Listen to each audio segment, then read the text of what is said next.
If we had chosen never to return through darkness, wind and rain, if we had decided to wrap up our burns, bind up our lives, bandage up our brains, to cover ourselves in ashes and blood, or scatter diamonds upon our beds, after the garden, after the flood, food for the living, food for the dead, if we had chosen never to resist the dark invasion of defeat, insisting on our right just to exist, without indignities, without deceit. But our choice was to stand against the stream, with all the tragedies and terrors that it brings. Call it utopian fantasy, a dream, call it the hidden meaning at the heart of things. It was our choice.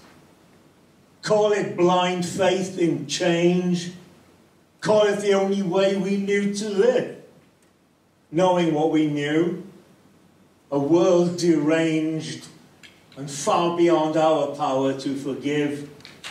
And so, what we quite casually began came to direct the meaning of our lives.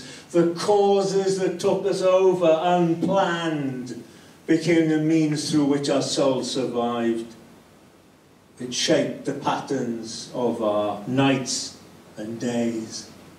Slim chances and a longer haul. Good conscience, good comrades, and good faith. All ends are uncertain. The journey is all. Cheers. Tick, tock, tick, tock. Time snaps our backs under its unbearable weight. Every day it snatches from us our visions until we are diverted, torn away, borne away, outworn, unborn, the words stolen from our mouths, the meanings from our brains, until we can never find the space where we left ourselves, never reach the place where our understanding lives. The poem is our solution, our revolution, our seizure of power, the entrance of our words onto the stage of space, the clenching of our fists around the flow of time.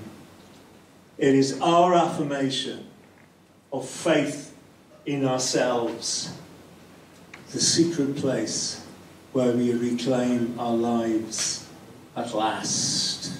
Cheers. That time you realise you have to write or die. That time you realise we never said goodbye. That time you realise we're flat out on the floor and we're really not sure if we can take it anymore. That time you realise there's one last debt to pay. That time you realise it doesn't matter anyway. That time you realise you did the best you could, but when you screwed up, boy, you really screwed up good. That time you realise that all those truths were lies. That time you realise that some things never die. That time you realise that everything is change. That time you realise that everything is strange. That time you realise there's nothing that is ours.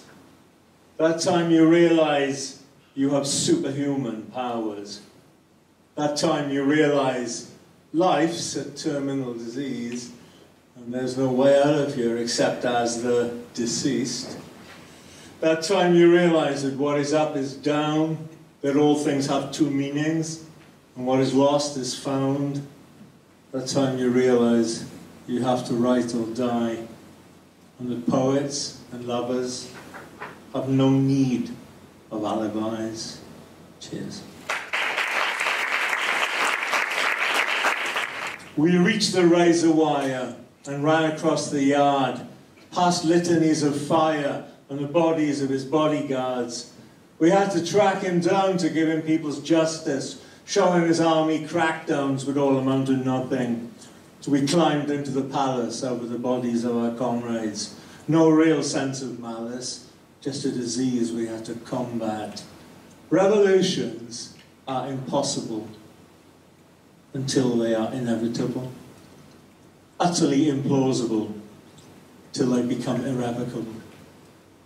The world turns upside down, and the wretched of the earth topple the mighty from their seat. Another world's in birth. Power hits its tipping point. The structures now decay, and what was will be no more, tomorrow or today. And all that seemed so futile is now within our reach. The old world is behind us, under the cobblestones, the beach.